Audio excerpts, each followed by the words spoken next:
Animals like you don't belong here.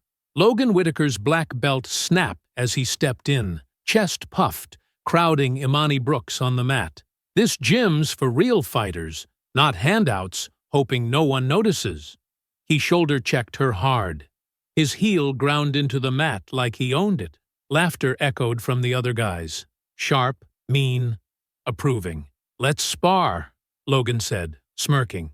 "I'll remind everyone where you belong." Imani didn't move.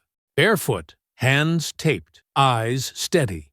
She stayed quiet, not because she was afraid, but because she'd been trained to end violence before it needed applause.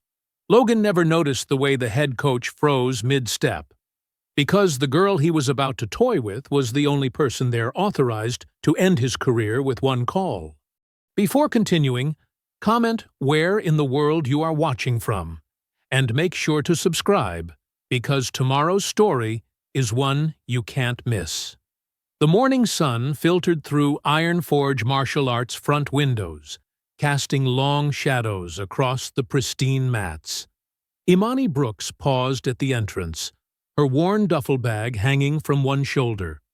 Inside, students in crisp white uniforms clustered together, their laughter bouncing off the mirrored walls. Taking a deep breath, she pushed open the glass door. The bell chimed softly. A few heads turned, conversations dimming for a moment, before resuming with renewed energy. Imani approached the front desk, where Derek Whitaker sat shuffling papers, his polo shirt stretched tight across his chest. "Can I help you?" he asked without looking up. "I'd like to register for classes," Imani said quietly. Derek glanced up, his eyes scanning her quickly. "Have you trained before?" "Yes." Imani kept her answer simple. "Where?" He pulled out a stack of forms. "Master Kim's," before it closed. Derek's pen paused. "Never heard of it." "Well, we do things differently here at Iron Forge. More structured." He slid the papers toward her. "Fill these out. You'll need a uniform. We sell them here. No outside gear allowed." As Imani filled out the forms, she noticed a tall teenager in a black belt demonstrating kicks to a group of younger students. His movements were flashy, drawing appreciative murmurs from his audience. "That's my son Logan," Derek said proudly, following her gaze. "He's our youngest black belt. Started training here when he was 6. He raised his voice. "Logan! Come meet our newest student." Logan turned, his confident smile never wavering as he jogged over. Up close, his belt was pristinely tied, the embroidered stripes gleaming. "Welcome to Iron Forge," he said, looking down at Imani. "Always good to see new faces trying martial arts." "She's trained before," Derek added. "At some place called Master Kim's." Logan's eyebrows rose. "Never heard of it. Must be one of those strip mall dojos." He chuckled. "Don't worry. We'll fix any bad habits you picked up there." Imani said nothing, remembering her grandfather's words from countless dawn training sessions. "Let them talk. Words show you who they are." After changing into her new uniform, Imani joined the other students on the mat. Logan was leading warm-ups, calling out commands with practiced authority. As they moved through stretches, his gaze kept finding her. "New girl," he called out suddenly. "Your stance is all wrong. Here, let me show you." Before Imani could respond, Logan was behind her, grabbing her shoulders. "You're too tense. Relax." His grip tightened slightly. "Unless you're scared?" Scattered laughter rippled through the class. Imani kept her expression neutral, even as Logan adjusted her position with unnecessary force. Her grandfather's voice echoed in her mind. "Observe first, react last. Let them show their hand before you show yours." "There!" Logan stepped back, smirking. "Much better. Though you might want to work on your confidence. Can't learn if you're afraid to speak up." More laughter. Derek watched from his office, nodding approvingly at his son's leadership. The class continued, moving through basic techniques. Imani executed each move precisely, without flourish. She noticed Logan watching her, his expression shifting from amusement to something else, perhaps irritation at her calm focus. During partner drills, Logan made a point of circling near her group. "Remember," he announced loudly, "martial arts isn't just about technique. It's about spirit. Some people have it naturally." He threw a spinning kick that drew admiring gasps. "Others need extra help." The message was clear in his tone. Several students glanced at Imani, then quickly looked away. "Good first class," Derek called out as they finished. "Logan, maybe you can give our new student some special attention next time. Show her how we do things here at Iron Forge." Logan's smile widened. "Happy to help. Always good to start with the basics. Really basic basics." Imani bowed out with the rest of the class, feeling Logan's eyes on her back. The other students gave her a wide berth as they headed to the changing rooms, already falling into whispered conversations. In the locker room, she carefully folded her new uniform. Her grandfather had warned her about places like this, where respect was a weapon and hierarchy was everything. "Watch how they treat those they think are beneath them," he'd said. "That's when masks slip." As Imani shouldered her bag, laughter echoed from the main room. Logan's voice carried clearly. "Did you see how scared she looked? Some people just aren't cut out for real training." More laughter. Derek's voice. "Now, son, be nice. Everyone has to start somewhere." "Sure, Dad. I'll be real nice." Show her exactly what she needs to learn. Imani walked out, her steps silent on the padded floor. The morning sun had shifted, throwing different shadows now. She felt Logan's gaze follow her to the door, heavy with assumed authority and dismissive amusement. He'd already decided what she was, another prop in his carefully constructed kingdom. Her grandfather would be waiting at home, ready to hear about her first day. She could already picture his knowing expression when she described the class. He'd seen it all before, had taught her precisely for moments like this. "Remember," he always said, "true power doesn't need to boast. Let them underestimate you. Let them think silence means weakness. Just watch, learn, and wait."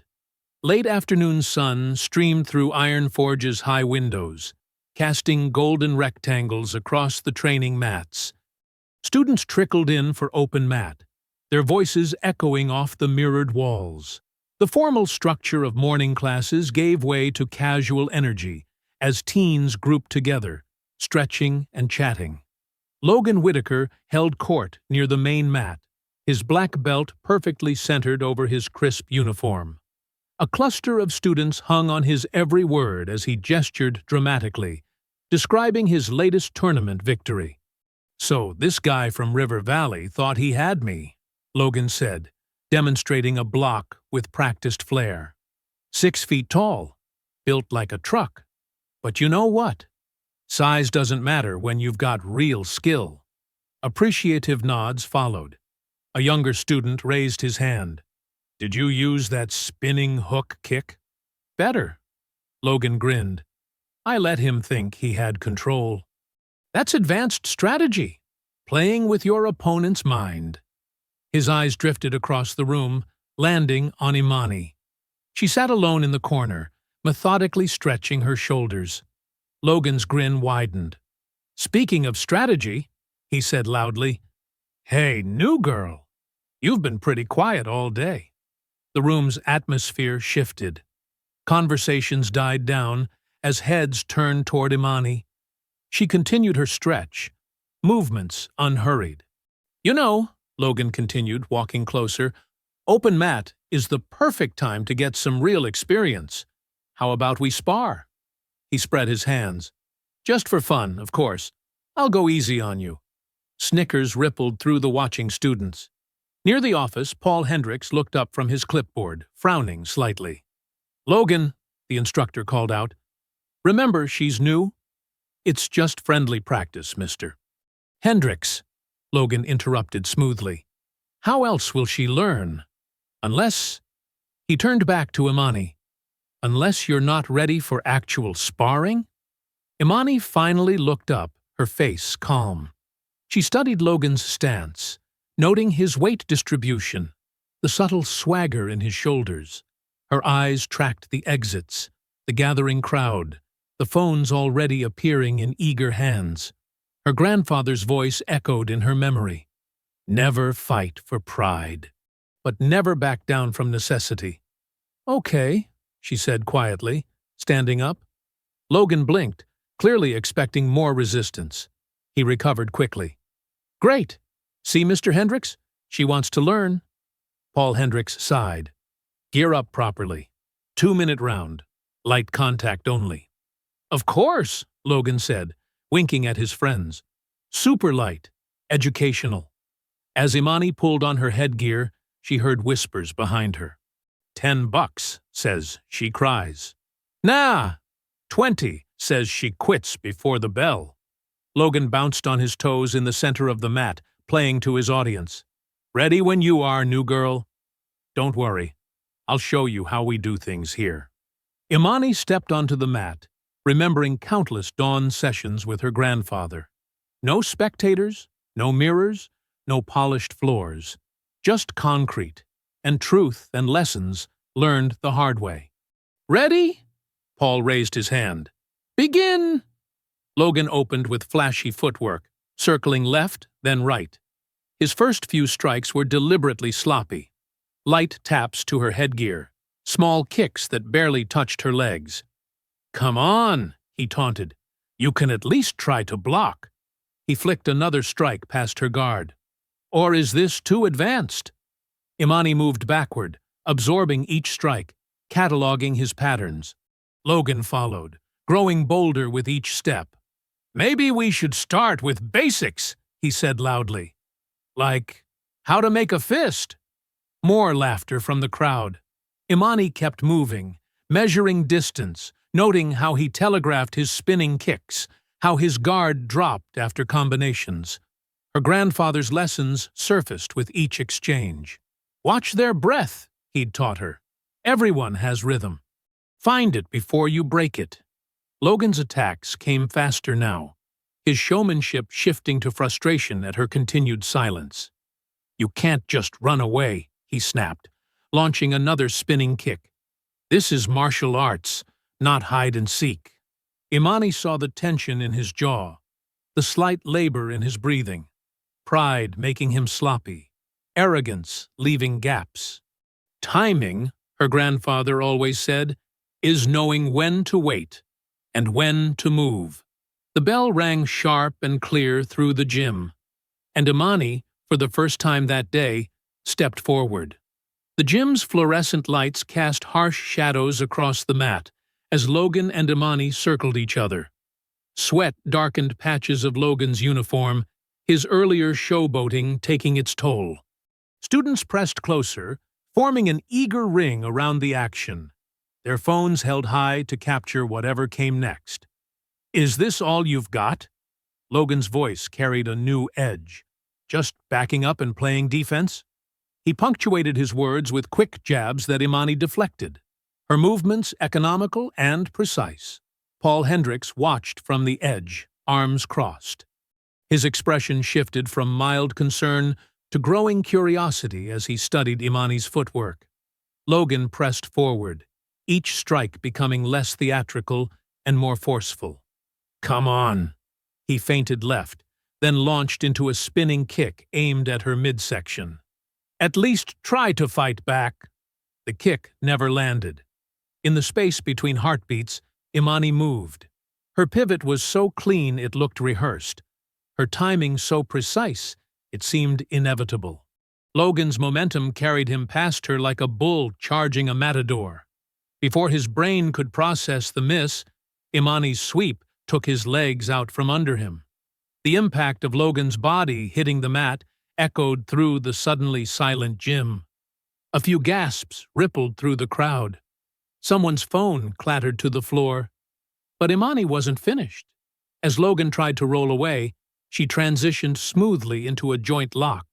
Her grip found pressure points that most recreational martial artists never learned existed. The hold was textbook perfect, the kind of technique that spoke of thousands of repetitions, of muscle memory burned into bone through years of dawn practice. Logan's eyes widened as he felt the inexorable pressure. This wasn't the flashy competition holds he was used to, where opponents played for points and referees stepped in early. This was something older, something that carried the weight of actual combat in its execution. "Tap!"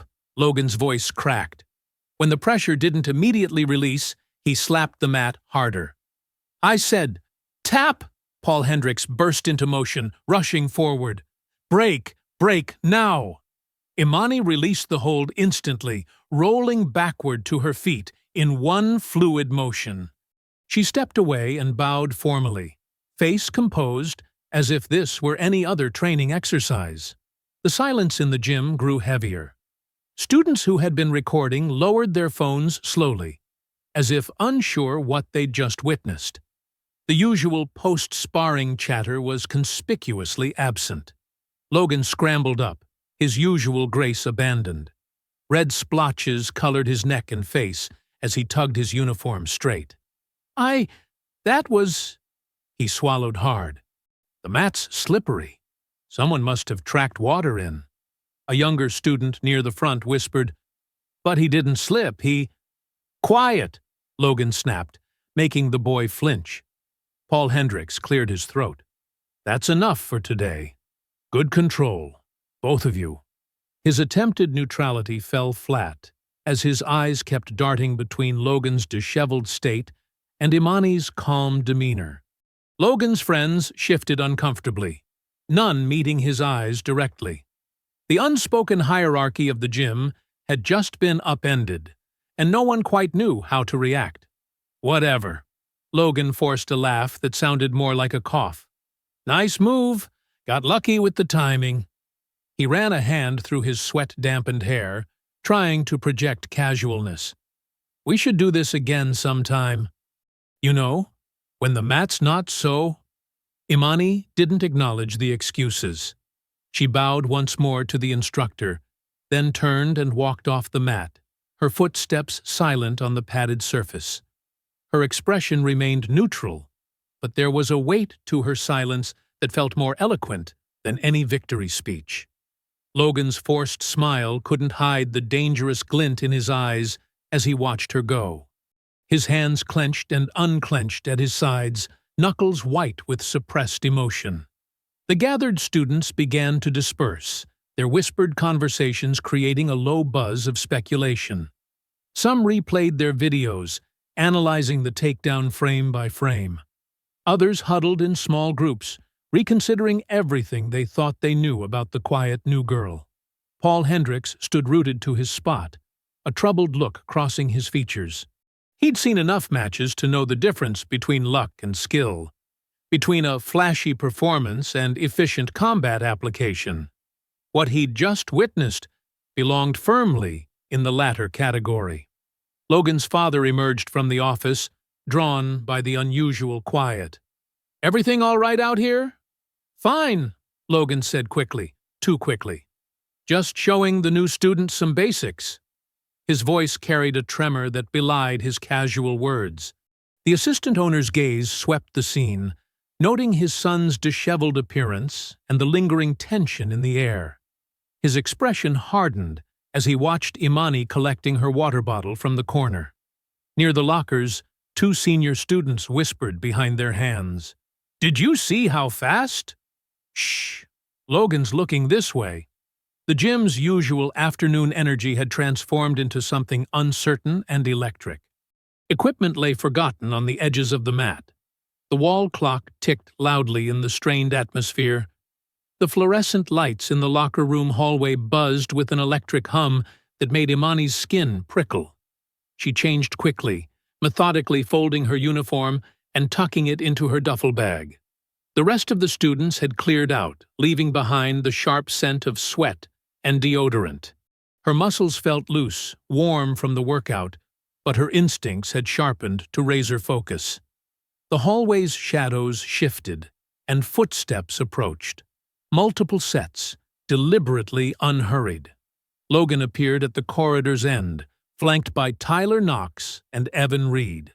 His gym uniform was still rumpled from their sparring match, but he'd fixed his hair, regaining some of his usual polish.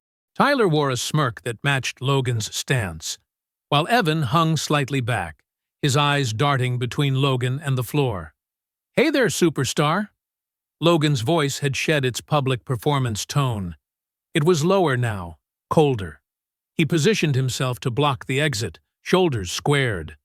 "We need to talk about what happened out there." Imani adjusted her bag strap, scanning the space automatically. 3 teenage boys. 1 exit. Concrete walls. The supply closet door stood ajar to her left. A security camera blinked lazily in the corner, its red light steady. "That little stunt you pulled?" Logan continued, taking a step closer. "That's not how things work here." Tyler snickered, crossing his arms. "Yeah, someone needs to learn the rules. See? You're new." Logan's words dripped with false patience. "So maybe you don't understand yet. But there's a certain order to things at Ironforge, a respect for tradition." His pause carried weight. "For people who've earned their place." Imani remained still, her breathing controlled. Her grandfather's voice echoed in her memory. "Stillness isn't weakness. It's the moment before the strike." "And you?" Logan's eyes narrowed. "You forgot your place. Tried to make me look bad in front of everyone." "Like some kind of show-off," Tyler added, eager to pile on. Evan shifted uncomfortably, looking down the hallway. "Logan, maybe we should—" "Shut up, Evan." Logan didn't even glance his way. He took another step toward Imani, close enough now that she could smell his mint gum. "You might think you're special because you got lucky with one move. But trust me, this is my gym, my father's gym, and we protect our own here." The fluorescent light above flickered, casting strange shadows across Logan's face. His usual charm had evaporated, revealing something harder, uglier underneath. "So here's what's going to happen," he continued, voice dropping even lower. "You're going to know your role. Stay quiet. Train in the back. And if anyone asks about today, you tell them I was being nice, helping the new girl feel welcome." His lips curved in a smile that never reached his eyes. "Because if you try to show me up again—" Footsteps echoed from the office area, accompanied by Derek Whitaker's voice discussing class schedules with someone. Logan paused, jaw tightening at the interruption. Imani used the moment to step forward, her movement smooth and unhurried. She didn't drop her gaze from Logan's, didn't flinch or rush. Her grandfather had taught her that predators chase what runs. Logan's hand shot out, not quite touching her, but hovering near her shoulder. "We're not done here." "Logan!" Evan's whisper carried an edge of warning as the footsteps grew closer. With visible frustration, Logan lowered his hand and shifted aside, just enough to let Imani pass. But as she drew even with him, he leaned in close, his words meant for her ears alone. "This gym protects its own," he repeated softly. "Remember that before you try anything else, stupid." Imani walked past them, her steps measured and calm. She felt their stares on her back all the way to the exit, heard Tyler's muffled laugh and Evan's quiet protest. The evening air hit her face like a wake-up call as she stepped outside. The parking lot was nearly empty, orange sunset painting long shadows across the asphalt. She took her time walking home, letting the tension drain from her shoulders with each block. Her grandfather was waiting on the porch when she arrived, his weathered hands wrapped around a steaming mug of tea. One look at her face, and he knew. He always knew. "Come sit," Samuel Brooks said, gesturing to the empty chair beside him. His voice carried the quiet authority of someone who'd seen too much to waste words. Imani settled next to him, laying out the day's events in precise detail. The sparring match, the technique she'd used, Logan's performance beforehand and his true face after. The threats in the hallway, coded but clear. Samuel listened without interruption, but his jaw tightened as she spoke. The grip on his mug grew white-knuckled at certain parts. When she finished, silence stretched between them, broken only by distant traffic and cicada songs. "You controlled the situation," he finally said, nodding slowly. "Kept your head. Used what I taught you, both in technique and temperament." "Yes, grandfather." "Good." He set his mug down carefully. "Now you'll need to keep training. Harder than before. And keep detailed notes. Dates, times, exactly what was said and done. Document everything." Imani nodded, understanding the wisdom behind his words. That night, in her bedroom, she pulled out a small notebook from her desk drawer. The pages were crisp, waiting. She wrote the date at the top, then Logan's name, followed by a precise account of the day's events. Her handwriting was neat, unhurried, each detail captured with the same calm focus she'd shown on the mat. The morning sun hadn't fully cleared the horizon when Imani approached Iron Forge Martial Arts. Her breath formed small clouds in the cool air as she reached for the door handle. Inside, the fluorescent lights hummed against the pre-dawn darkness, and the mat already held several figures warming up. Logan stood at the center, his black belt precisely knotted, demonstrating a technique to two junior students. His laugh carried across the empty space, too loud for the early hour. When the door clicked shut behind Imani, his eyes flicked toward her, and his smile widened. Bright, practiced, wrong. "Morning!" His voice boomed with exaggerated cheer. "Eager to learn more, huh?" Imani nodded once, moving to her usual corner to begin stretching. The other students watched her with poorly concealed interest, yesterday's shock still fresh in their whispered conversations. As more people filtered in, instructor Paul Hendricks called them to line up. "Partner drills today," he announced, scanning the room. "I'll assign pairs." Imani found herself matched with Marcus, a heavyweight brown belt who typically trained with the adult class. He towered over her, thick arms crossed over his chest. "Light contact only," Hendricks reminded everyone, but his eyes didn't quite meet Imani's. Marcus didn't hold back. His blocks came down like hammers, each strike barely controlled. Imani adapted, redirecting force rather than meeting it directly, just as her grandfather had taught her. But every time she successfully evaded, Logan's voice cut through the gym. "Watch that footwork," he called out, stalking closer. "That's not proper form. You're going to hurt someone moving like that." From the office window, Derek Whitaker observed, his expression unreadable as he made notes on a clipboard. When Imani executed a clean takedown, textbook perfect, well within regulations, Logan immediately raised his voice. "Dangerous!" he gestured dramatically. "That kind of reckless technique is exactly what we don't want here. Right, Dad?" Derek emerged from his office, nodding gravely. "Safety first. Always." Hendricks frowned slightly, but said nothing, turning instead to correct a white belt stance across the room. Around Imani, whispers grew like weeds through concrete. "Did you see how aggressive she is? No respect for tradition. Someone should teach her." By afternoon, a new notice appeared on the bulletin board, printed in bold letters. "Attention all students, updated conduct guidelines. Strict adherence to traditional forms. No unauthorized techniques. Immediate correction of dangerous behavior. Respect for senior belt authority. Violations will result in suspension.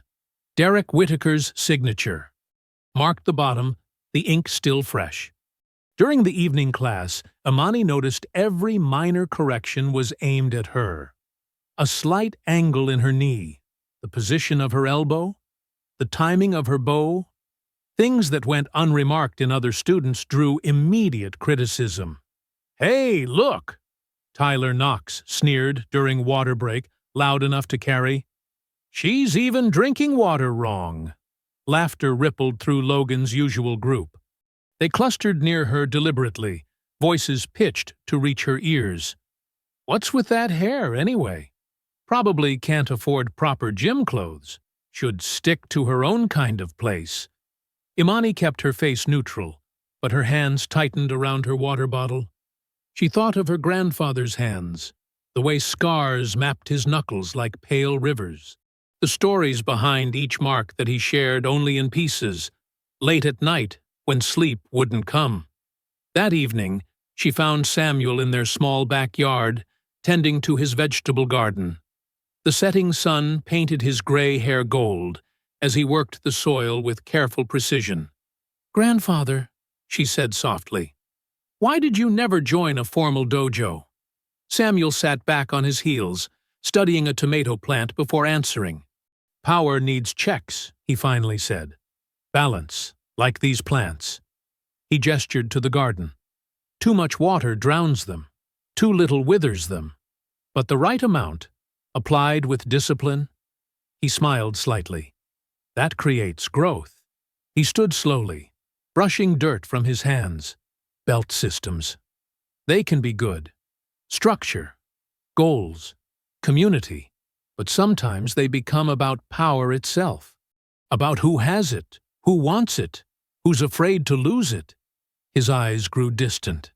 "I've seen what happens when authority goes unchecked. In war, in peace, people start believing the belt makes them right, instead of their actions." Imani thought of Logan's smirk, of Hendrick's averted gaze, of Derek Whitaker's convenient new rules. "The system protects itself," Samuel continued, leading her inside to the small room they'd converted for training. "That's why I taught you differently. No belts, no ranks, just truth in movement, reality in technique." He ran a hand along the bare walls.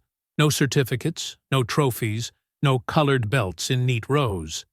Power without accountability rots from inside, like fruit left in the sun too long. Looks good on the outside, poison within.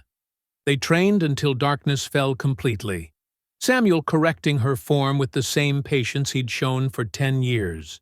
Each movement had purpose. Each technique served survival, not spectacle. Later, in her room, Imani sat cross-legged on her bed. Her wrist tape lay before her, clean and white in the lamplight. She began wrapping her hands with the same careful attention she'd given every lesson, every drill, every quiet dawn practice. The tape made soft ripping sounds in the silence as she prepared for tomorrow, each strip measured and precise. The afternoon sun blazed through Ironforge's wall-length windows, casting long shadows across the mat. Sweat darkened the backs of uniforms as students rotated through sparring partners. Imani's GI was already soaked. She hadn't been allowed a single water break. "Switch!" Logan's voice cut through the rhythmic sounds of practice. His arms were crossed over his chest, a clipboard dangling from one hand. "Imani, you're with Jake." Jake, fresh off the sidelines, bounced on his toes as he squared up. His white belt was crisp, still holding its creases, but his stance betrayed wrestling experience. Imani's muscles burned from the previous 4 rounds, each one against a rested opponent.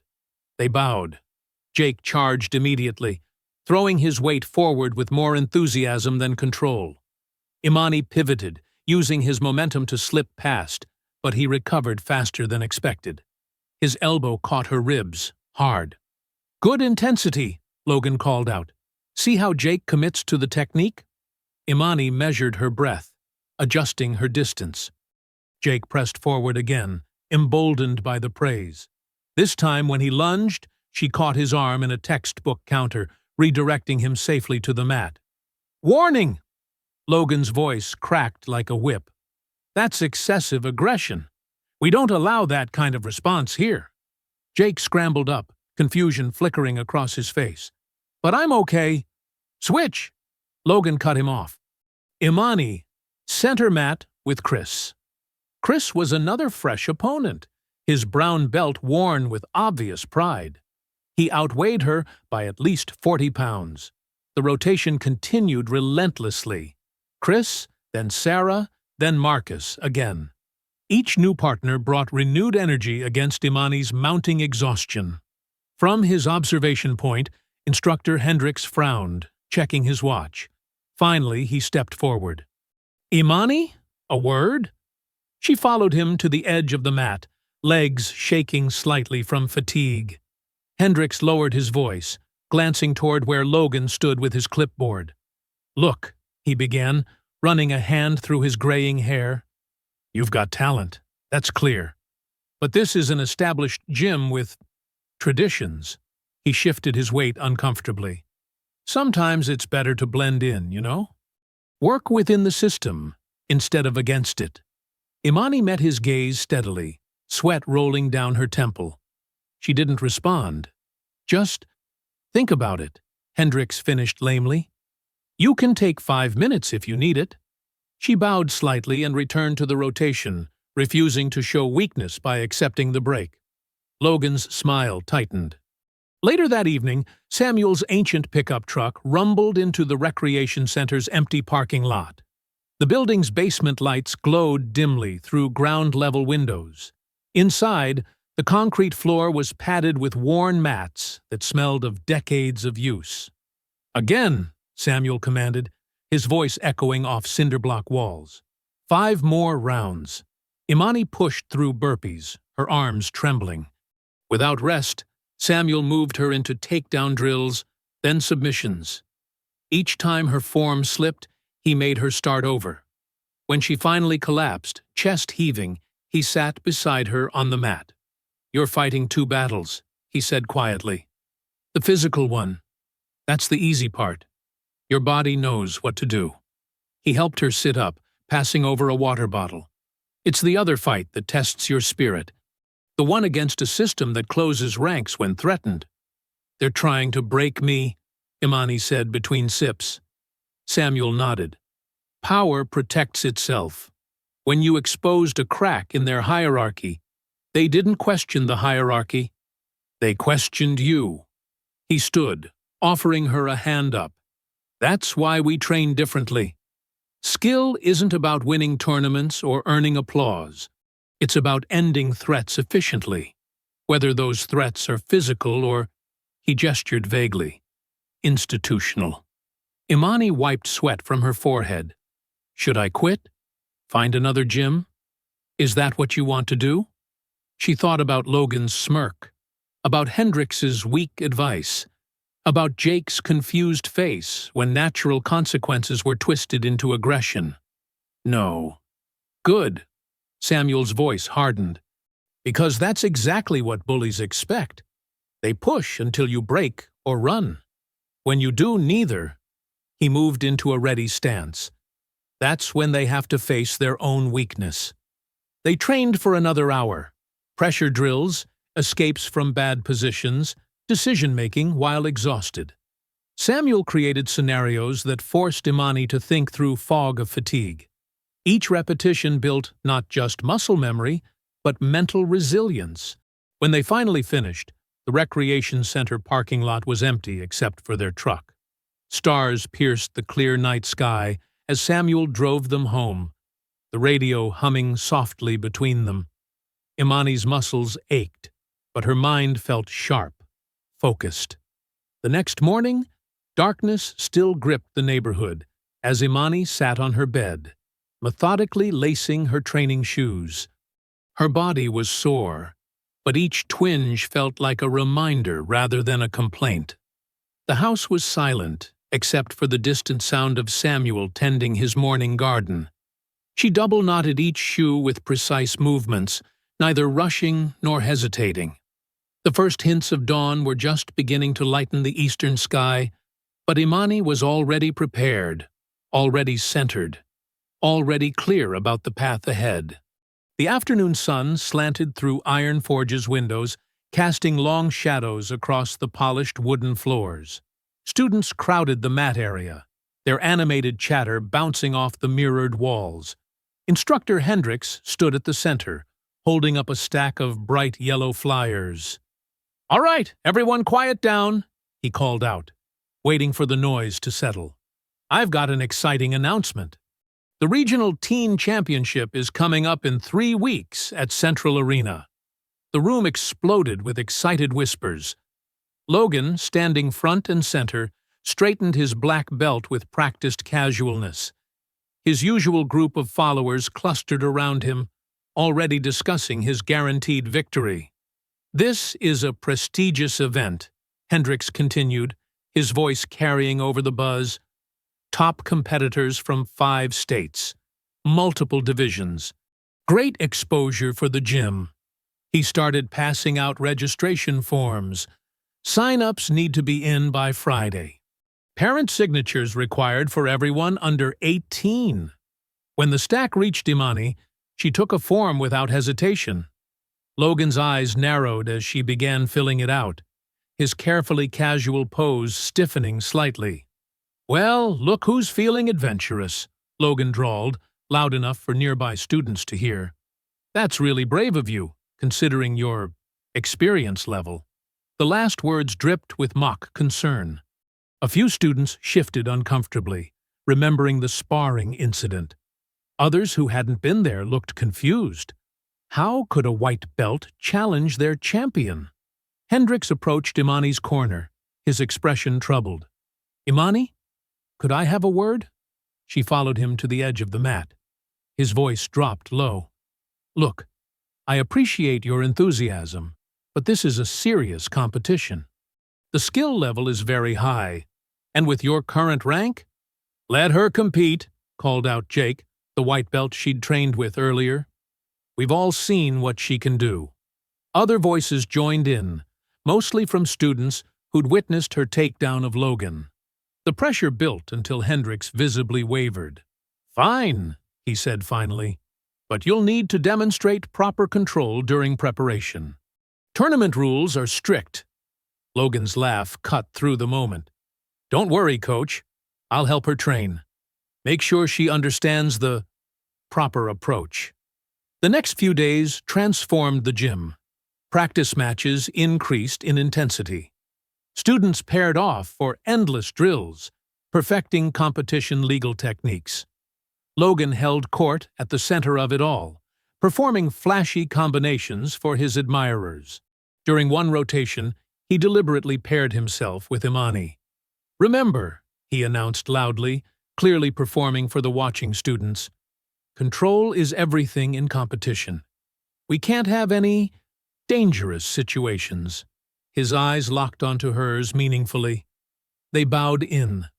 Logan immediately launched a series of aggressive strikes, forcing her to defend. His technique was technically perfect, designed to impress. Each attack came with commentary. "See how I maintain safe distance?" Another strike. "Notice the controlled power?" A sweep attempt. "This is what judges look for."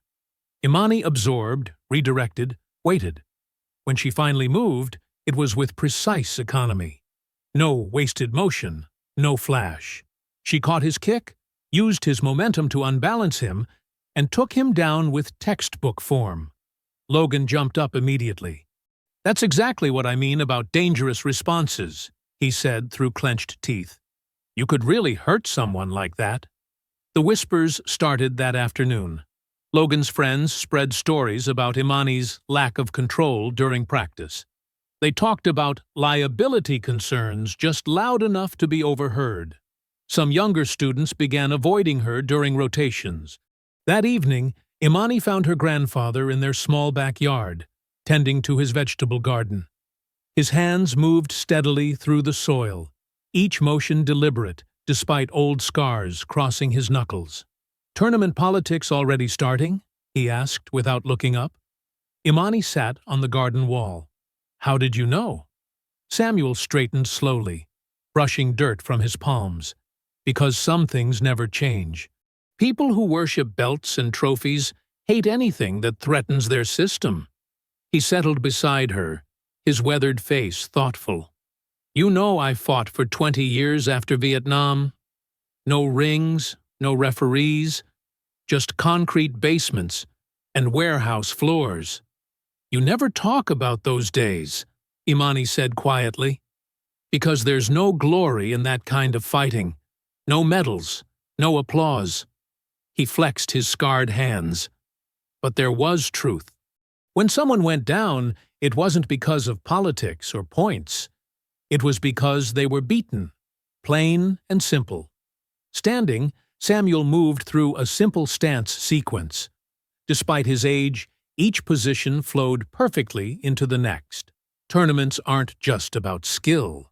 They're about who knows who, about whose daddy owns what, about whose style makes the school look good.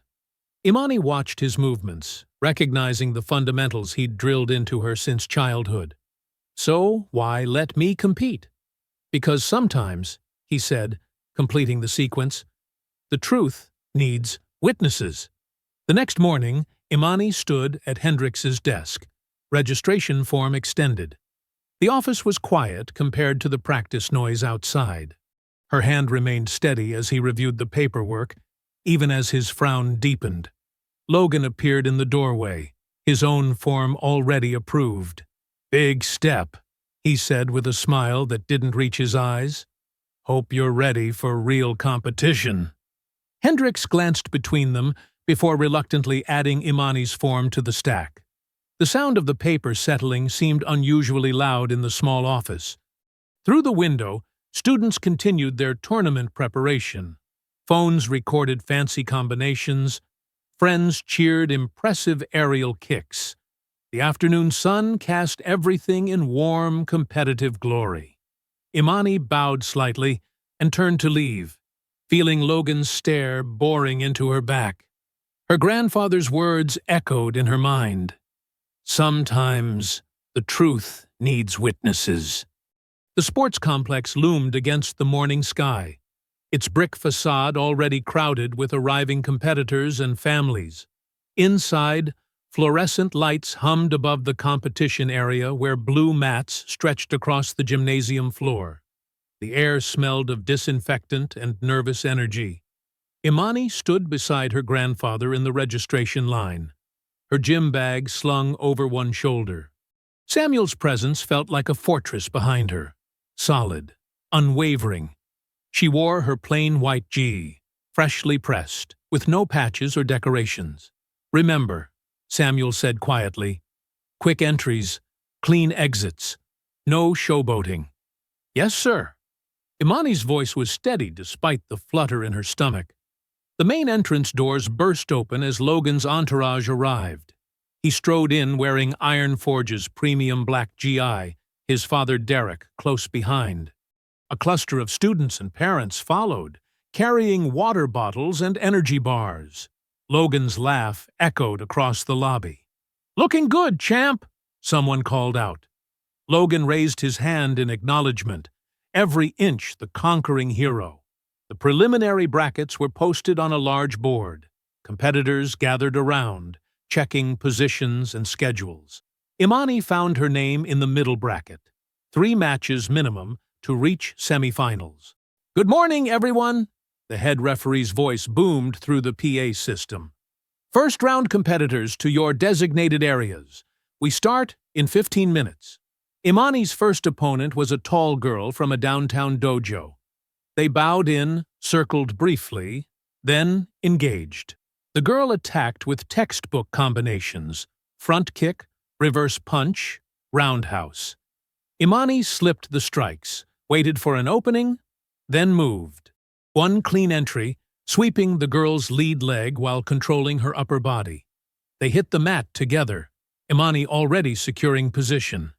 The submission came quickly, applied with precise pressure. The referee called it. Total match time, 47 seconds. "Winner, Imani Brooks," the scorekeeper announced. A few scattered claps mixed with confused murmurs. On the adjacent mat, Logan was putting on a show. He launched spinning kicks and jumping techniques, each move calculated for maximum visual impact. His opponent, a nervous-looking boy in a blue belt, barely managed to defend. When Logan finally landed his signature tornado kick, The crowd erupted. "That's how it's done!" Derek Whittaker shouted, leading the applause. Between rounds, competitors milled around the warm-up area. Imani stayed close to Samuel, stretching quietly. Logan passed behind her, shoulder-checking her hard enough to disrupt her balance. "Enjoy it while it lasts," he muttered, voice low and ugly. "You won't finish this tournament." Samuel stepped forward, but Imani touched his arm. "It's fine, Grandpa. Just words." The second round brought stronger opposition. Imani faced a stocky brown belt who tried to muscle through everything. The girl grabbed Imani's GI, attempting to force a throw. Imani didn't resist. She redirected the energy, used the girl's grip against her, and transformed the attack into a smooth counter. Another clean submission. Another quick victory. Phones appeared in the crowd now, recording her matches.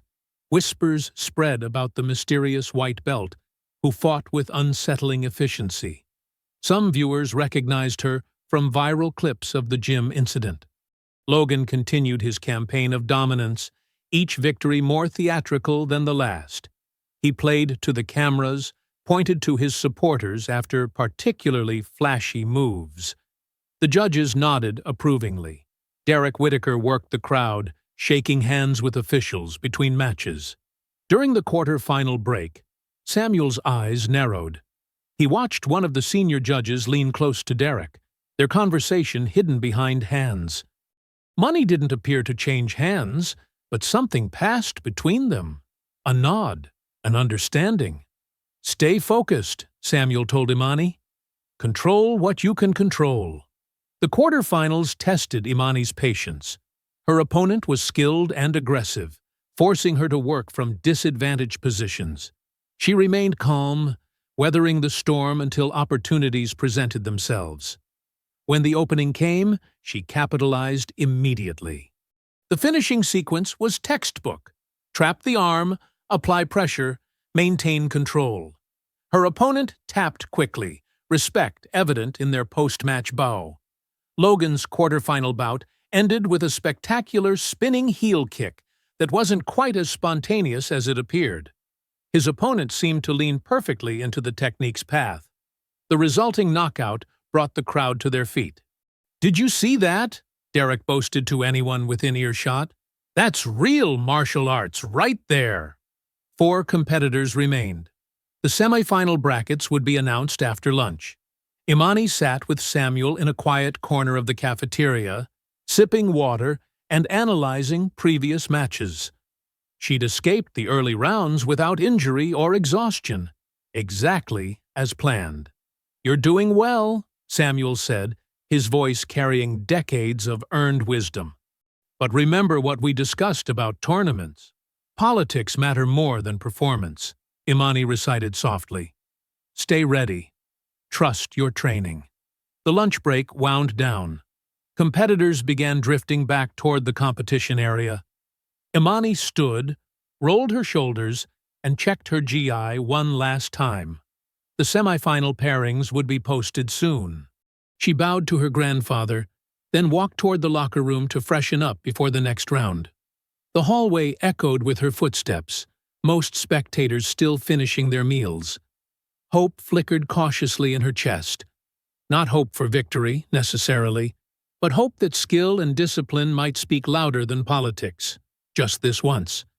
In the quiet corridor, Imani couldn't hear the soft click of her locker being opened, couldn't see the shadows moving quickly behind its metal door.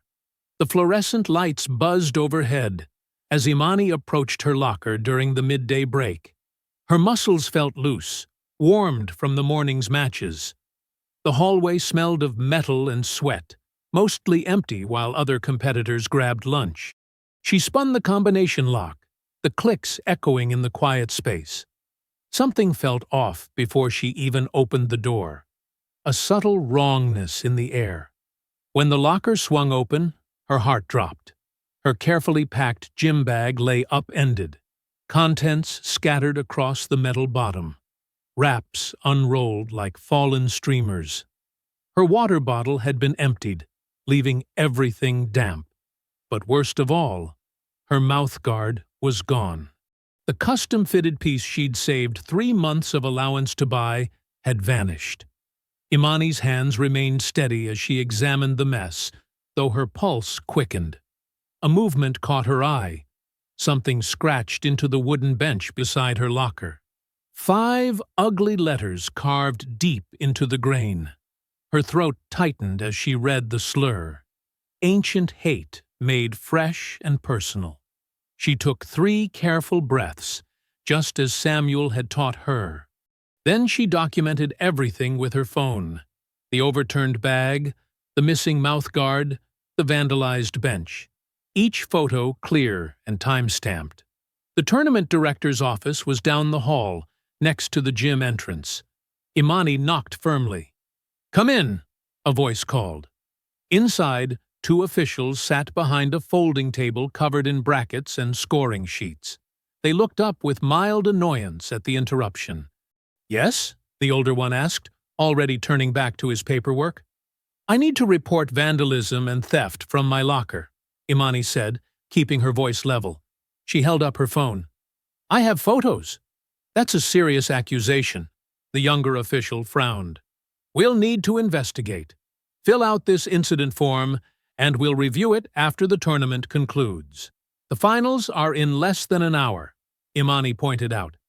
"I'm missing required safety equipment that was stolen." "You should have secured your belongings better," the older official said dismissively.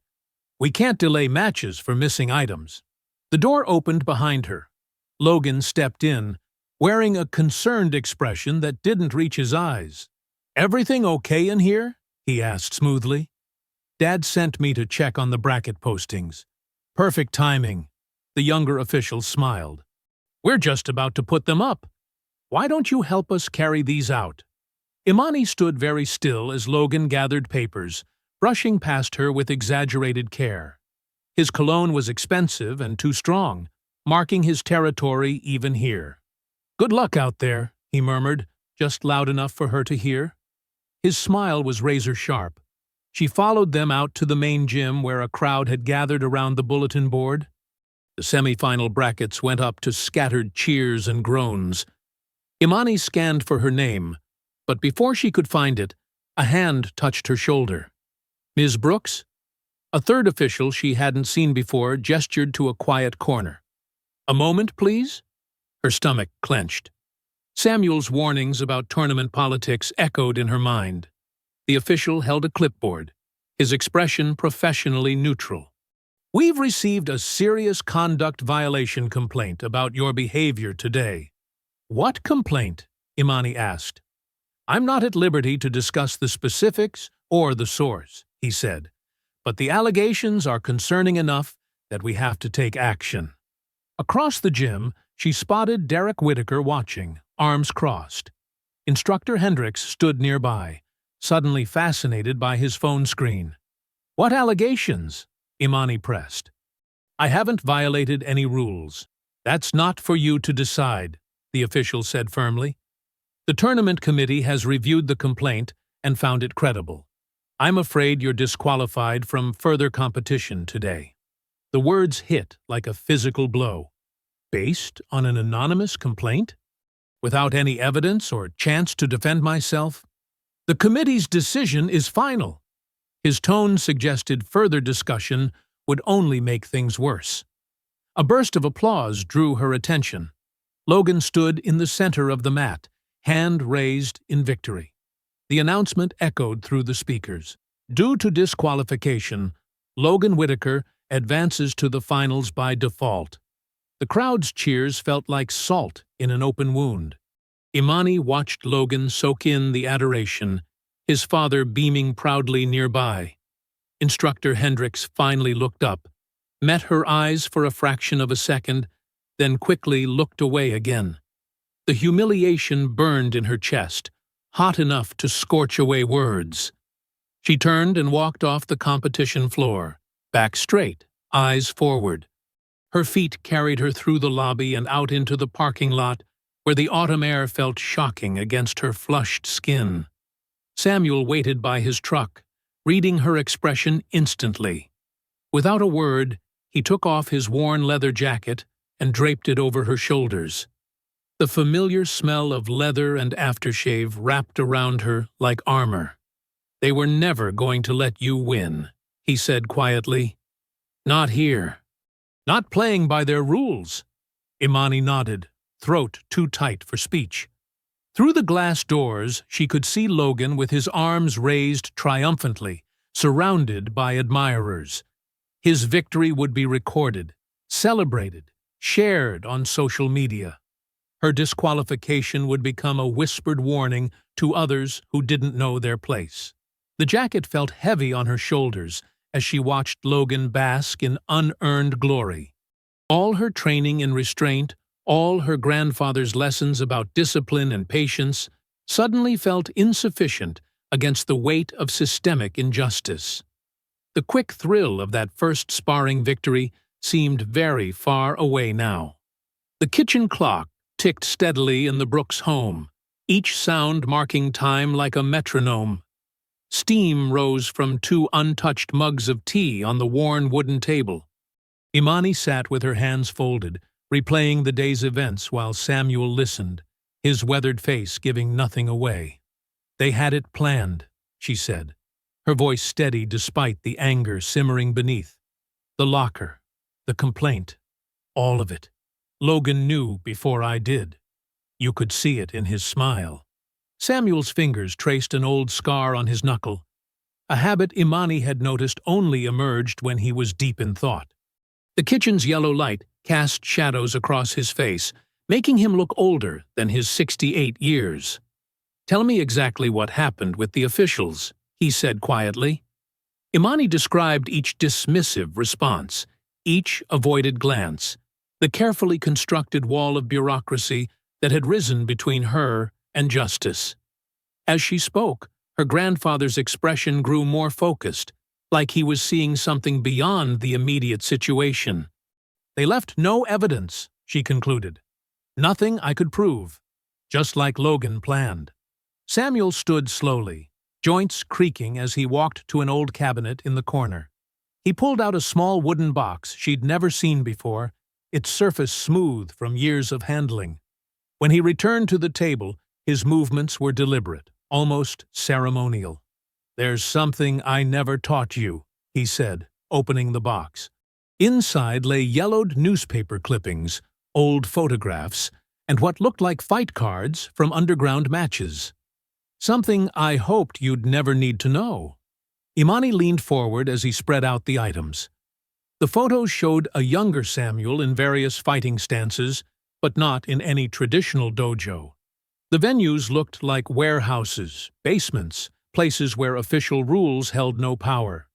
"When systems fail," Samuel continued, his voice taking on a teacher's rhythm, "when private injustice hides behind public policies, there's another way.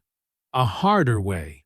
He tapped one photo showing him squared off against a much larger opponent. "You have to make them face you where their power doesn't reach, where audience matters more than authority." Imani's phone buzzed. A video link appeared in her messages. Someone had uploaded her sparring match with Logan from that first day. His desperate tap-out played in crisp detail. The comments were already multiplying, questioning the tournament's outcome. 300 shares already," she murmured, showing Samuel the screen. Another notification popped up, a different kind of video. Logan, clearly celebrating at someone's house, announcing an upcoming event at Iron Forge. His words slurred slightly as he proclaimed an invite-only sparring night to prove who really deserved respect. "No refs, no points," Logan's recorded voice declared. "Just real fighting, unless some people are too scared to show up." The camera panned across his laughing friends before cutting off. Imani looked up at her grandfather. His expression had shifted from contemplative to grimly determined. He gave a single, sharp nod. "Get your gear," he said, standing. "We start now." The basement lights flickered on, illuminating their private training space. No mirrors, no decorations, just mats and essential equipment. Samuel moved with renewed purpose, setting up familiar drills in unfamiliar combinations. "No more holding back," he instructed, as Imani wrapped her hands. "No more hiding what you can really do. Show me everything." They trained for hours. Each movement was analyzed, refined, stripped of any unnecessary flourish. Samuel corrected angles she hadn't known needed adjustment, taught her to read subtle weight shifts that telegraphed intent. When she threw combinations, he demanded they be faster, tighter, more efficient. "Again," he'd say after each sequence, "faster, cleaner." "Make every second count." Sweat soaked through Imani's shirt as midnight approached. Her muscles trembled with fatigue, but her mind felt sharper than ever. She understood now. This wasn't about winning a match or earning a belt. This was about confronting corruption in its own arena. During a water break, she checked her phone again. The sparring video had tripled in views.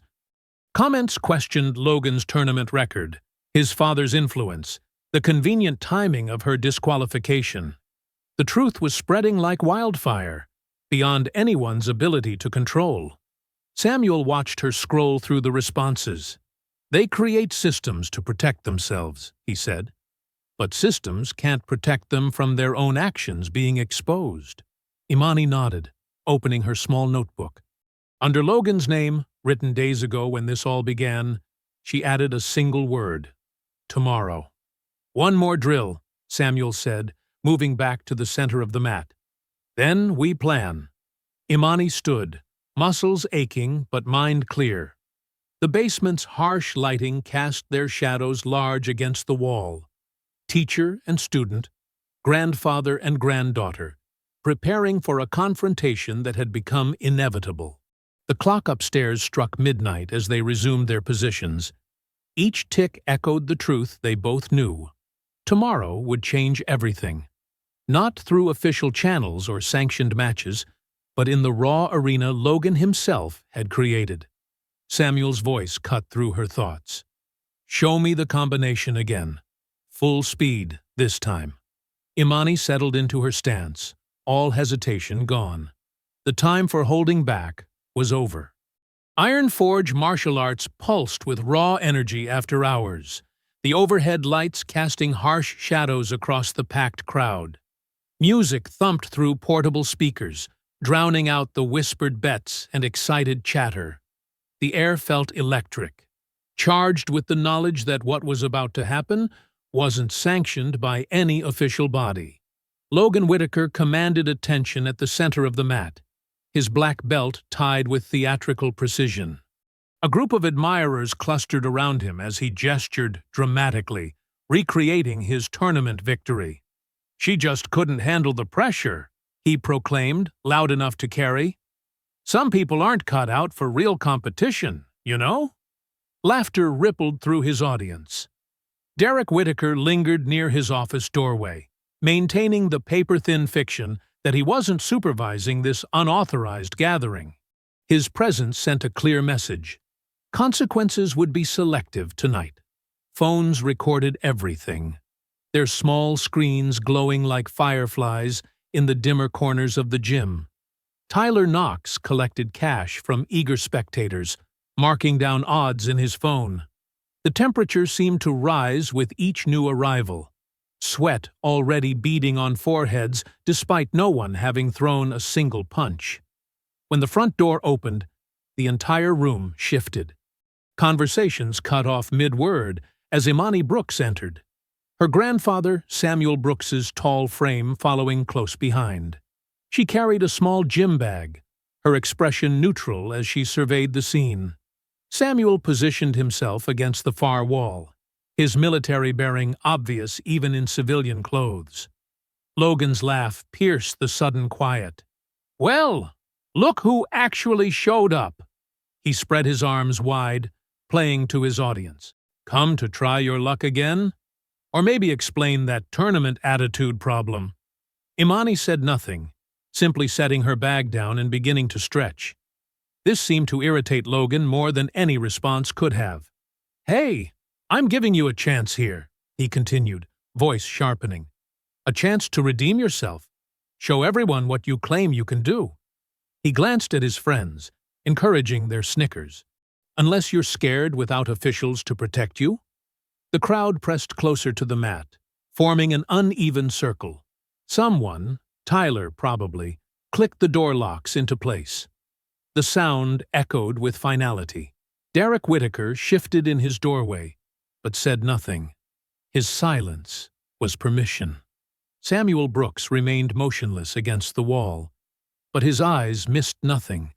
He watched Derek's positioning, noted which students blocked the exits, tracked every phone aimed at the mat. His expression revealed nothing, but his attention was absolute. "No headgear," Logan announced, stripping off his shirt to reveal carefully maintained muscle. "No rounds, no points. Submit or get knocked out. That's it." He grinned at Imani. "Unless that's too rough for you." Imani stood, unzipping her hoodie with deliberate calm. Beneath it, she wore a plain black rash guard, her wrists and hands professionally taped. The methodical precision of her preparation seemed to give even Logan pause. "I accept those terms," she said quietly, her first words since entering. The clarity of her voice somehow cut through the music and murmurs. More phones emerged from pockets, their camera apps opening like hungry eyes. The music's bass line throbbed through the floor as Logan began bouncing on his toes, throwing performative shadow punches for his audience. "Last chance to back out," he taunted, rolling his shoulders. "No shame in admitting you're outclassed." "Well, maybe a little shame." His followers laughed on cue. Imani stepped onto the mat, her movement economical and focused. Gone was any trace of the hesitation she'd shown in previous classes. Her stillness radiated something that made the closest spectators take small steps backward. Logan's grin faltered slightly as she met his gaze. He covered it quickly, playing to the crowd again. "Hey, somebody make sure to get this on video. It's gonna be a short show, but a good one."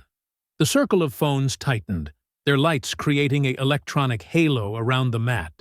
Derek Whittaker crossed his arms, committed now to his role as passive observer. Samuel Brooks remained statue still, only his eyes moving as he tracked every detail. Imani settled into her stance, not the showy position Logan had mocked in her first class, but something older, more grounded. The difference was subtle, but significant, like a tiger relaxing before it springs.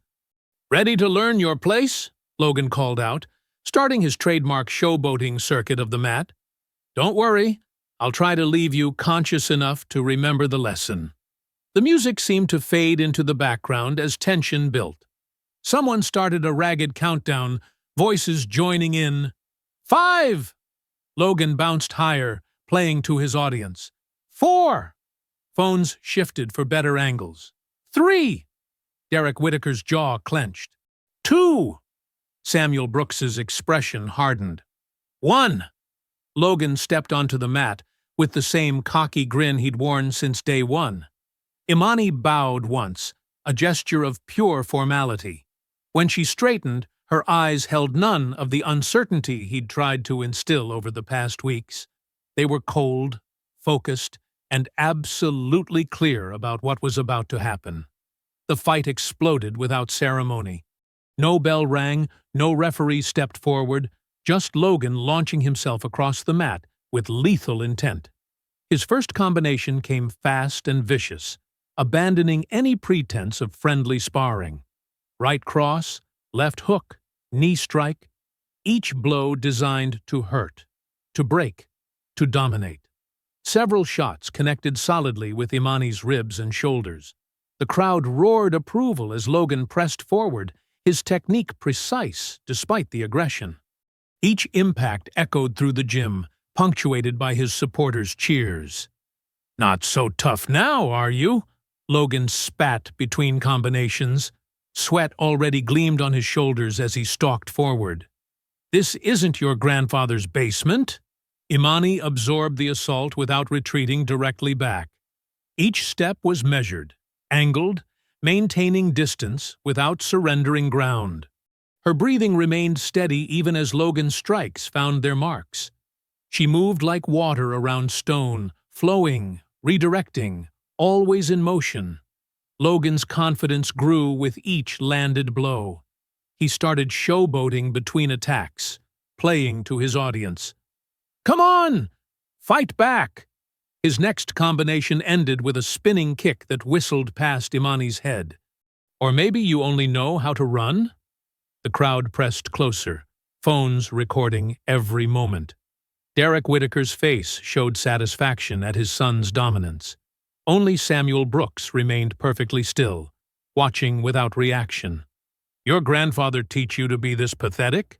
Logan launched another blitz of strikes. "No wonder you got thrown out of the tournament."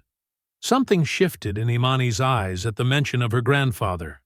When Logan committed to his next punch, overextending slightly, she moved. The counter was brutally efficient. She trapped his extended arm, stepped inside his guard, and executed a perfect hip throw. Logan hit the mat with shocking force, the impact driving air from his lungs. The crowd's cheering cut off like a switch flipped. Logan scrambled to his feet, face flushed with rage and embarrassment. Gone was the performative swagger. Now his eyes held real hatred. He charged forward with a roar, abandoning technique for pure aggression. This time, Imani met him head-on. She blocked his wild haymaker and swept his legs in one fluid motion. Logan crashed down again harder than before. The sound made several spectators wince. "Stay down," Imani said quietly, her first words since the fight began. Logan's response was a snarl as he lurched up again. His next attacks came wild and desperate. Hooks that left him open, kicks thrown off balance. Panic started creeping into his expression as Imani systematically dismantled his offense. She moved with mechanical precision, never wasting motion.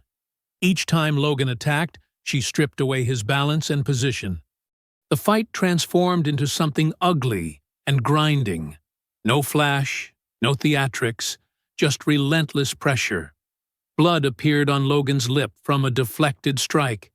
His breathing turned ragged. Sweat poured down his face as he tried to maintain his assault. But each time he rose, Imani put him down again with clinical efficiency. The crowd's enthusiasm died as the one-sided nature of the fight became clear. Phones lowered slightly, their owners uncertain whether they should keep recording. Derek Whitaker's knuckles whitened as he gripped the doorframe. Logan staggered up once more, his legs shaking visibly now. The realization dawned in his eyes. He wasn't in control anymore. He never had been. His careful image of dominance was crumbling with each passing second. "What's wrong?" Imani asked, her voice carrying in the suddenly quiet Jim. "I thought this was supposed to be a lesson." Logan's chest heaved as he tried to catch his breath. Gone was the cocky smile, the practiced swagger. His eyes darted around the circle of faces, seeing his carefully constructed reputation dissolving in real time. The mat under their feet was dark with sweat. The music that had been pounding earlier seemed muted and distant now. Every person in the room could feel the momentum shift, the hunter becoming the hunted. Blood dripped from Logan's split lip onto his chest. His shoulders slumped slightly, the first visible sign of fatigue he'd ever shown in this gym. His next breath came as a ragged gasp. The crowd watched in tense silence as Logan struggled to maintain his fighting stance. His legs trembled with exhaustion, his guard dropping lower with each passing moment. The invincible image he'd built over years was cracking apart in minutes. Samuel Brooks hadn't moved from his position against the wall, but a slight nod of approval was visible to those watching closely.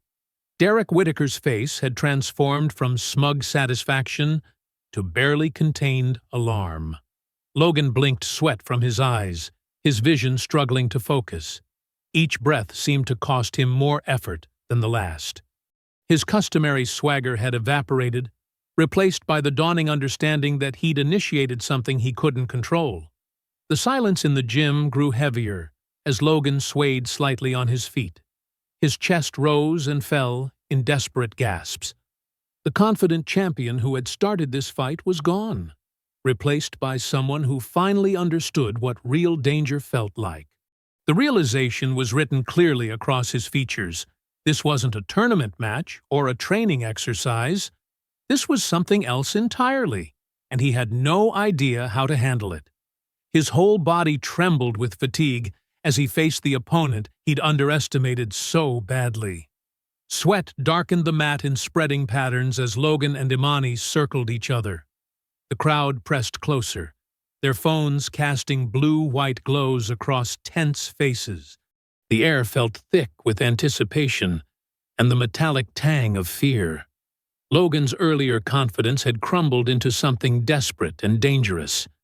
His chest heaved with each ragged breath, blood from his split lip leaving crimson droplets on his white GI. His eyes darted wildly, searching for any advantage.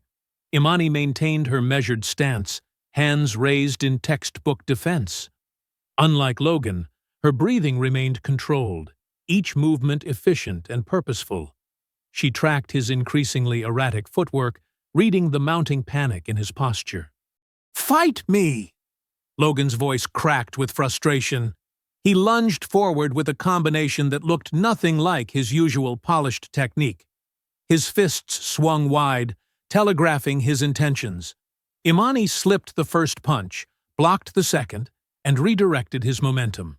Logan stumbled, but caught himself, spinning back with fury written across his features.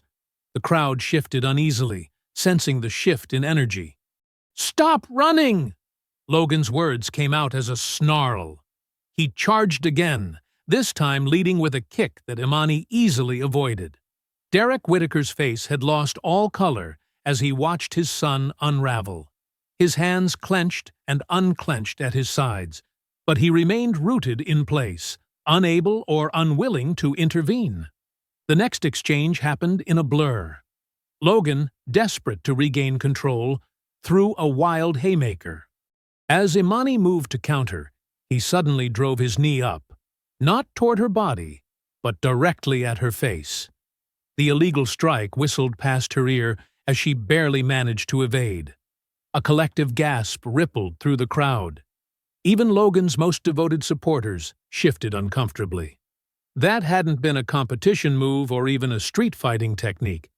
It had been a deliberate attempt to cause serious harm. Something changed in the atmosphere. The entertainment factor evaporated, replaced by a heavy tension that made it hard to breathe. Samuel Brooks straightened slightly against the wall, his expression hardening, but he made no move to interfere. Imani's eyes narrowed almost imperceptibly. Her stance shifted, subtle adjustments that only trained observers would notice. The measured defense that had characterized her movement transformed into something more focused, more final. Logan mistook her slight repositioning for weakness. He rushed forward, telegraphing another illegal strike. This time, Imani didn't evade. She met his charge directly, stepping inside his wild swing. Her hands moved with surgical precision, trapping his extended arm.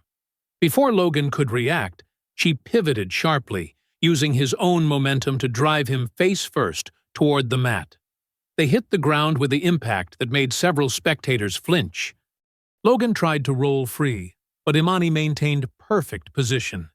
She transitioned smoothly into a crushing arm lock, her grip precise and immovable. "Let go!" Logan's voice rose in panic as he felt the pressure increase. "Someone stop this!" No one moved. His friends, who had cheered so enthusiastically earlier, suddenly found the floor fascinating. Phones continued recording as Logan's bravado crumbled into raw fear. Imani adjusted her grip slightly, increasing the pressure just enough to ensure Logan understood his position. It wasn't rage driving her actions. It was pure technique, applied with mechanical precision. Logan's free hand slapped the mat frantically. "I tap! I tap!" His voice cracked with desperation. Tears mixed with sweat on his face as he realized how completely he'd lost control. Imani held the submission for one deliberate heartbeat longer. Not enough to cause injury, but enough to imprint the moment in Logan's memory. Then she released him and rolled smoothly to her feet. Logan collapsed onto his stomach, body shaking with harsh sobs. The invincible champion was gone, replaced by a teenager facing his first real defeat. His carefully constructed image of dominance lay in shambles around him. The silence in the gym felt absolute. No one spoke. No one moved. The only sounds were Logan's ragged breathing and the soft whir of phone cameras still recording. "It's all on video," someone whispered from the back of the crowd. "Everything. The whole fight." The whisper rippled through the gathered students. Others nodded, confirming they had captured not just the fight, but Logan's taunts, his illegal strikes, his complete unraveling. Derek Whitaker's face drained of what little color remained as he processed the implications. His son's actions and his own negligence in allowing this unsanctioned event had been documented from multiple angles. As if underlining the gravity of the situation, distant sirens began to wail outside the gym. Derek's eyes snapped to the doors he had allowed to be locked, trapping everyone inside this unauthorized gathering. The sound seemed to break the spell holding the crowd in place. Students shifted nervously, suddenly aware of their participation in something that had spiraled far beyond a simple challenge match. Logan remained on the mat, his sobs quieter now, but his body still trembling. The perfectly styled hair that had been his trademark hung in sweaty strands across his face. His GI, usually pristine, was soaked with sweat and marked with his own blood from his split lip. The sirens grew louder, their wail cutting through the heavy silence.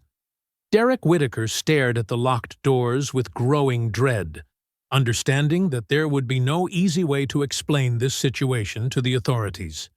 Blue and red lights strobed through the gym windows, casting eerie shadows across the stunned faces of the gathered students. The wail of sirens died out, replaced by the crunch of boots on gravel and sharp, authoritative knocks on the locked doors. Derek Whitaker fumbled with his keys, hands shaking as he approached the entrance. The metal rattled against the lock before he managed to turn it. The doors swung open, revealing 3 police officers with stern expressions and hands resting near their belts. "What's going on here?" the lead officer demanded, taking in the scene, the crowded gym, the disheveled mat, Logan still crumpled on the ground. Students pressed themselves against the walls, phones still recording despite nervous glances. No one spoke until one of Logan's former friends stepped forward, screen already extended to show the footage. "It was an illegal fight club," he said, voice trembling. "Mr.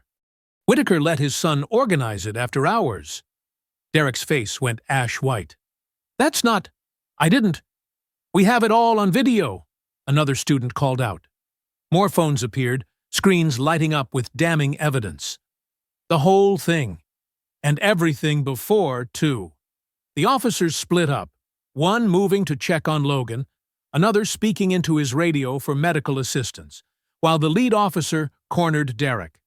"Sir, I'm going to need you to explain why you've got minors locked in here for unsanctioned fighting."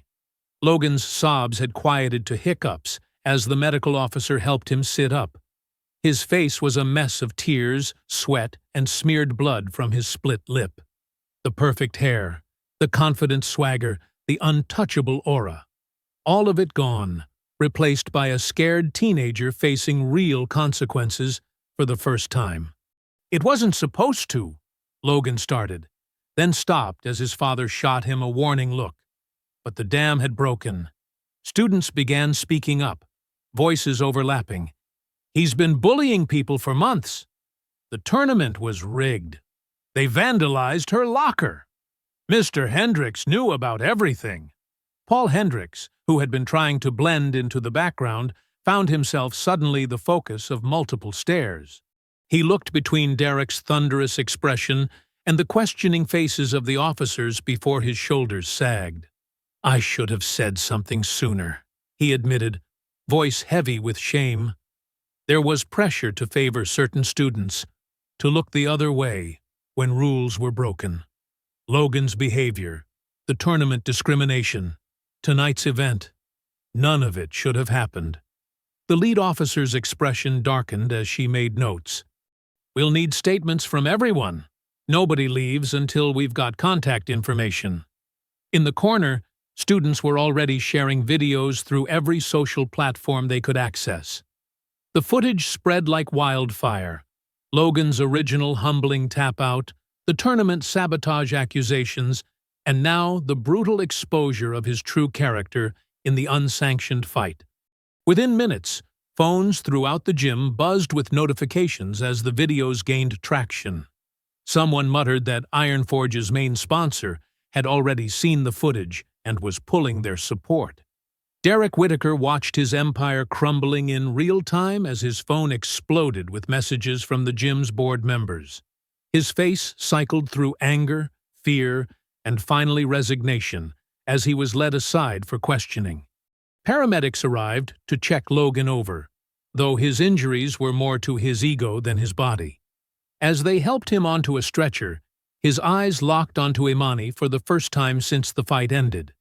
There was no anger left, no defiance, just the hollow recognition of someone who finally understood how thoroughly they'd been outmatched. Through it all, Imani stood quietly beside her grandfather, giving her statement when asked but otherwise remaining still. She watched as Logan was escorted out, as Derek was questioned, as students who had once laughed at his jokes now eagerly testified against him. Hours later, after statements were taken and the crowd had dispersed, Imani sat at her kitchen table. Her phone lit up constantly with messages, former victims sharing their stories, students apologizing for their silence, others expressing fear about the gym's future. Samuel walked over and gently took the phone from her hands, powering it off. "That's enough for tonight," he said softly. "This part is finished." Imani looked down at her hands. Bruises were forming across her knuckles, not from the fight itself, but from the precision with which she'd had to control every movement. They were the marks of someone who had chosen restraint, even when it wasn't deserved. "I didn't want to destroy everything," she said quietly. "You didn't," Samuel replied. "You just showed everyone what was already broken. Sometimes that's the harder fight, not throwing the punch, but making people see why it was necessary." Imani nodded slowly, then reached for the small notebook she'd been carrying since that first day. The page with Logan's name was worn from being opened and closed so many times. She studied it for a long moment, remembering each incident, each subtle cruelty, each moment of institutional failure that had led to tonight. The notebook sat open before her, its pages containing a careful record of systematic abuse finally exposed to the light. Each entry represented not just Logan's actions, but the broader failure of those who should have protected their students instead of their reputation. Sunlight streamed through the high windows of the community recreation center, casting long rectangles of warmth across the worn blue mats. The space was simple. No mirrors, no promotional posters, no rack of colored belts marking achievement levels, just clean floors, basic equipment, and room to move. Imani Brooks stood at the front of the class, her posture relaxed but attentive as she watched her students stretch. There were about 15 of them, ranging from 13 to 18 years old. Some wore traditional GIs, others comfortable workout clothes. What united them was their focused silence. No chatter, no phones, no performative energy. "Remember to breathe," Imani said softly, her voice carrying easily in the quiet room. "Focus on your center. Ground yourself before we begin." In the corner, Samuel Brooks sat in a metal folding chair, his weathered hands resting on his cane. His eyes moved carefully over each student, noting their form, their attention, their progress. But he didn't interrupt or correct. This was Imani's space now. Partner up, Imani instructed. We'll work on breaking grips today. The goal isn't to overpower, it's to understand leverage, to recognize when someone is off balance, to use their momentum instead of forcing your own. The students paired off naturally, without the jostling or avoiding that had been common at Iron Forge. A tall girl named Maya worked with a shorter boy named David. Neither seemed concerned about size difference or status. They simply focused on the technique. Start slow, Imani demonstrated with a volunteer. Feel how your partner's weight shifts. Notice the spaces they leave open. Don't exploit them yet. Just observe. Samuel's expression softened as he watched his granddaughter teach. Her voice carried the same quiet authority he'd tried to instill, but she'd made it entirely her own. Where he had taught her survival, she was teaching awareness. Where he had shown her power, she was showing them control. The morning light crept across the floor as the class progressed. Students moved through drills with increasing confidence, but there was no showboating, no aggressive testing of limits. When someone struggled, their partner slowed down. When someone succeeded, the victory was acknowledged with focus rather than celebration.